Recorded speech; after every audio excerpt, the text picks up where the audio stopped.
வெள்ளலூர் குப்பை கிடங்கை அகற்ற வேண்டும். தாவேகா கட்சியினர் மாவட்ட ஆட்சியரிடம் மனு. சென்னை தாவேகா தலைமை அலுவலகத்தில் நேற்றைய தினம் மாவட்ட நிர்வாகிகளின் ஆலோசனை கூட்டம் நடைபெற்றது.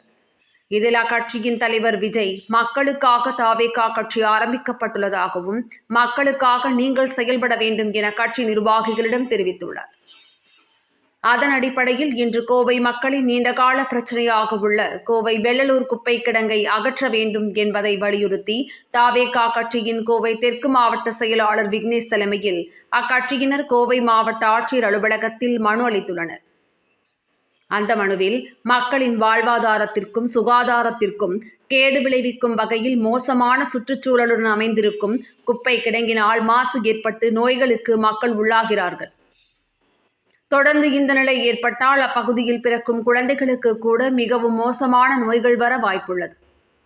இதை பற்றி மக்கள் தொடர்ந்து பல போராட்டங்களை முன்வைத்தும் எந்தவிதமான நடவடிக்கையும் அரசாங்கம் எடுக்கவில்லை.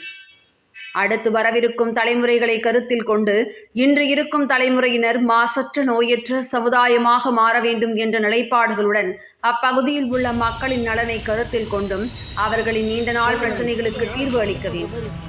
உடனடியாக கிணத்துக்கடவு தொகுதியில் உள்ள வெள்ளலூர் குப்பை கிடங்கை மாற்றி மக்கள் நடமாட்டம் இல்லாத பகுதியில் அமைத்திட வேண்டும். காலதாமதமின்றி தயவு செய்து இந்த மனுவை ஏற்று உடனடியாக இதற்கு தீர்வு நடவடிக்கை எடுக்க வேண்டும் என தெரிவித்துள்ளனர். வணக்கம்மா, மாவட்ட ஆட்சியர்களுக்கு என்ன காரணத்துக்காக வந்திருக்கீங்க? இது சம்மந்தமாக மனு கொடுக்குறீங்க? என் பேர் விக்னேஷ். நான் கோவை தெற்கு மாவட்ட தமிழக வெற்றி கழக செயலாளராக இருக்கேன், மாவட்ட கழக செயலாளராக இருக்கேன். தளபதி ஒரு 4 நாளைக்கு முன்னாடி தான் எங்களுக்கு அறிவித்தார்.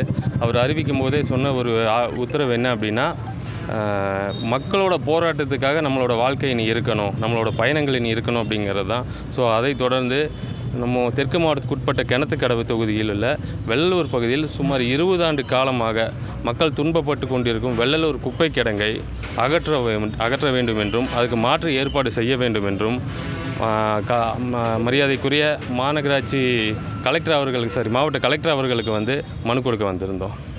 இந்த மனுவில் இப்போ நடவடிக்கைகள்லாம் அடுத்த கட்டமாக என்ன மாதிரி போராட்டம் மேற்கொள்ளுங்க? மனு கொடுத்துருக்கோம். அந்த மக்களோட வாழ்க்கை தரத்தை நினச்சி அது மனசாட்சியோட மனிதாண்மையோட அவங்க அதுக்கு நடவடிக்கை எடுப்பாங்கன்னு நம்புகிறோம். ஒருவேளை அப்படி நடவடிக்கை எடுக்காத பட்சத்தில் தமிழக வெற்றி கழகம் சார்பாக அந்த பகுதியில் இருக்கும் மாணவர்களுடனும் பொதுமக்களுடனும் இணைந்து தீவிரமான போராட்டத்தை முன்னெடுப்போங்கிறதையும் தளபதியின் சார்பாகவும் தலைமையின் சார்பாகவும் இங்கே தெரிவிச்சுக்கிறோம். இந்த கட்சி ஆரம்பித்த ஒரு வருடம் நிறைய போகுது. இந்த சூழலில் இப்போ புதுசாக பொறுப்பெல்லாம் போட்டிருக்காங்க. இந்த பொறுப்பு போட்டவுடன் மக்கள் பிரச்சனை கையில் எடுக்கிறதுக்கு காரணம் என்ன? நாங்கள் மக்கள் இயக்கமாக இருக்கும்போது இருந்தே மக்களோட தான் இருக்கோம். அப்போ சும்மா சின்ன சின்ன நலத்திட்ட உதவிகள் ப்ளஸ் சாக்கடைகள் பிரச்சனை இருந்துச்சுன்னா எங்ககிட்ட சொல்லுவாங்க. ஆதார் கார்டு பிரச்சனை இந்த மாதிரி எது இருந்தாலும் நாங்கள் எங்கள் சமூக சேவையை அதை செஞ்சுட்டு இருந்தோம். இப்போ தமிழக வெற்றி கழகம் தமிழக மக்களுக்காக ஆரம்பிச்சிருக்கு. அதனால் மக்களோட அடிப்படை தேவைகள், அரசிடமிருந்து வர வேண்டிய நிரந்தர தேவைகள், அதை எல்லாத்தையுமே சரியாக அவங்களுக்கு கொண்டு போய் சேர்க்கறதா எங்களோட பணியாக இருக்கும். இப்போ குப்பை கிடங்கு இப்போ கையில் எடுத்துக்கிங்க, அடுத்த கட்ட பிரச்சனை ஏதாச்சும் கோயம்புத்தூரில் பிரச்சனை இல்லாத கோயம்புத்தூரே இல்லை. கோயம்புத்தூரில் அவ்வளோ பிரச்சனை இருக்குது. இப்போ நாங்கள் அதை கையில் எடுக்கும்போது தான் தெரியுது. குப்பை கிடங்கிலிருந்து நம்மளுடைய அந்த பேருந்து நிலையம், வெள்ளலூர் பேருந்து நிலையத்திலேருந்து அது போக பார்த்திங்கன்னா அது மாதிரி நிறைய பிரச்சனைகள் இருக்குது. நாங்கள் இப்போது வெள்ளலூர் குப்பை கிடங்கு முதல்ல கையில் எடுத்திருக்கோம். அதுக்கான தீர்வை நோக்கி போயிட்டுருக்கோம். அதுக்கப்புறம் ஒவ்வொரு மக்கள் பிரச்சனைகளையும் தமிழக வெற்றி கழகம் தெற்கு மாவட்டம் தொடர்ந்து செயல்படும்.